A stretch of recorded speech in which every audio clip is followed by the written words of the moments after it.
Magandang araw mga kaibigan. Pag-usapan natin ang dalawang malalaking balita na pinasabog kahapon.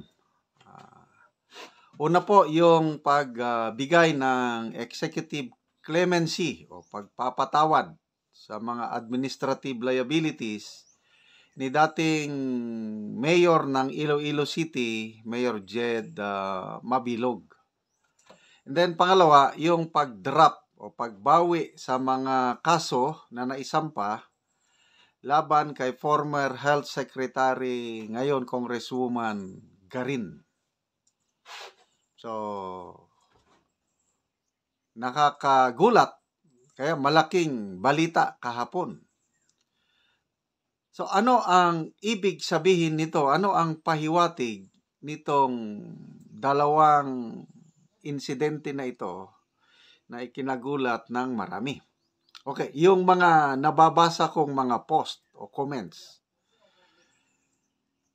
Ano daw ito?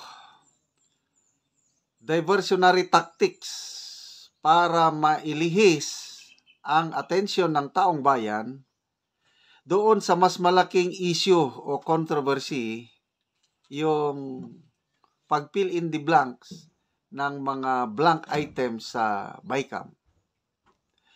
Sa wakas, umamin na rin si Congresswoman Stella Kimbo na may blanko nga sa mga may blanko yung BICAM report. Kailang okay lang daw yun dahil inauthorize nila ang kanilang technical staff to fill in the blanks. So, yun po ang malaking issue. So, itong dalawang insidente, executive clemency ni former Mayor Mabilog at pag-drop ng kaso ni former Secretary Janet Garin is diversionary tactic. Kaya, yung isang post na nabasa ko, nakalimutan ko na sino yung nag-post niya, huwag tayong palinlang, sabi niya, huwag tayong padistract, huwag tayong titigil sa pag-iingay o pagbatikos, pag-follow up, itong fill in the blanks dahil ito yung mas malaking issue, sabi niya. So ano sa tingin nyo? Diversionary tactics ba? Ito, mayroong post din ni Edwin Hamora, isa sa mga matatalinong social media influencer ngayon na pinapollow up ko. Basahin ko ang kanyang post. Expected, sabi niya. Hindi ako nasyak sa mga news na ito. Yung dalawang news, Mabilog and Garin. You just have to read between the lines. For me, itong recent moves by the Marcos administration pardoning Jed Patrick Mabilog,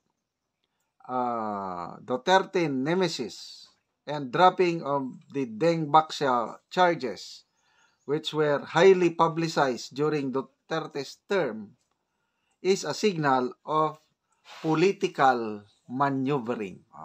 Ito, medyo mas malalim itong analysis ni Edwin Hamora.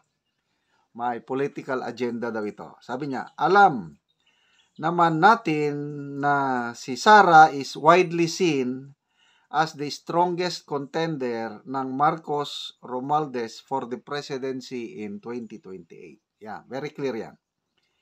Especially na sinabi na ni Sara na she is seriously considering running for president. Sana matutuloy. Meanwhile, si Tamba naman, a first cousin ni Marcos, we know damn too well na he is gunning for that position.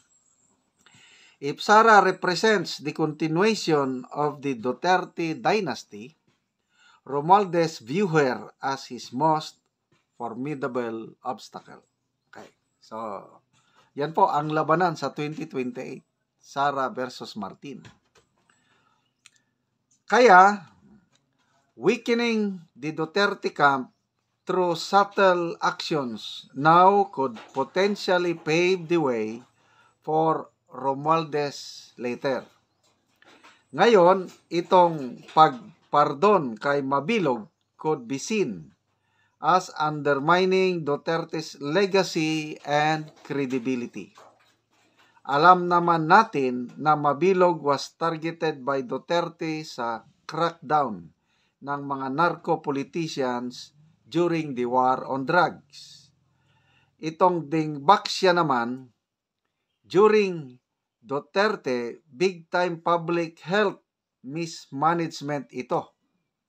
Kaya dropping the charges could be interpreted as a move to bury one of the administration's more polarizing legacies. In my mind, ang dalawang events na ito was meant to discredit and weaken the Dutertes and weaken their political alliance. Ito na yung pinakabuod ng analysis ni Edwin Zamora. Paninira sa Duterte itong dalawang move na ito. Pagpapatawad kay Mabilog at pag-drop sa kaso ni Secretary Garin para madiscredit, lalong masira ang legacy ng mga Duterte. So sabi niya, after all, in Philippine politics, alliances are fluid and ambitions rarely align for long. Halos inaraw-araw na nga nila ang mag-ama, vilifying them, sowing seeds of doubt to diminish Sara Duterte's chances in 2028. Ganito naman talaga sa atin sa presidential system, parang telenovela, where motives are layered, alliances shift without warning, and surprises are always around the corner. Si Marcos nga, kaya naging presidente dahil kay Sara. Pero, nung nakaupo na sa trono, biglang nag-iba ang script. Okay. So, anong comment nyo dito sa analysis ni Edwin Zamora? Paninira sa mga Duterte para yung legacy nila mabaliwala sa puso't isipan ng taong bayan. Ang dahilan bakit pinatawad si Mayor Mabilog at inalis ang kaso laban kay Secretary Garin. I-comment nyo anong masasabi nyo.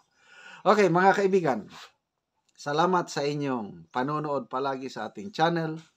Yung income na natatanggap natin dahil sa inyong panonood, itinutulong natin pagtulong sa mga nangangailangan. Pinili natin ay yung Talaandig Tribe ng Bukidnon. So, housing project at saka livelihood project ang tinutulong natin. Ito, ipakita ko sa inyo ang isang video na namimigay tayo ng yero at pako para ma-repair ang mga sira-sirang bahay ng mga Talaandig Tribe or nakakapagpatayo sila ng bagong bahay. Panoorin ang video na ito. Ni nanay, dagan sila sa iyang mga anak. May ngapon, nay. May hapon daw ko na inao. May hapon. Inao. Oh. Lagi ng naiba. Ano ni mong balay, nay? Nay, atop ko nga tampod ang gani. Daam kalamag. Oo. Ano ninyong atop? Baslot na yun. Ato nga. Mang tagkuan agay da para mabuligan kuan. Tatos ka kay atop nga tampod uno kalamag. Oo, kanang pag binisaya lang nay kay kuan. Bisaya ma. Oo. Naputol sa kalamag. Ina mader, naputol. Oo. Ano di? Oo. Lagi mo na ni. Naputol na sa kalamag. Ang imongero, buslot na imongero, nay. Buslot na. Oh, nangabuslot na sa ako. Nabuslot na ang sin. May kinaya ko, nangabuslot na. Ay, gana ito nga rin baho, Pakadungog pa ni si nanay. Dili na. Maganing kusgo na ito. Ay, kusgo na lang ang tingog, nay. Kaya di ka kadungog, nay. Di ka kadungog kung kanang... Ang kunhay na, di na ko pakadungog. Ay, kaluoy sad nimo nay. Manani mong atop nay kini.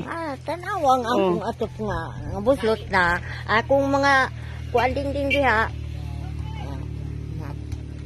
Kani-gani wala pa mahuman. Nataway lansang. Na. Ang Lansang. Walay lansang.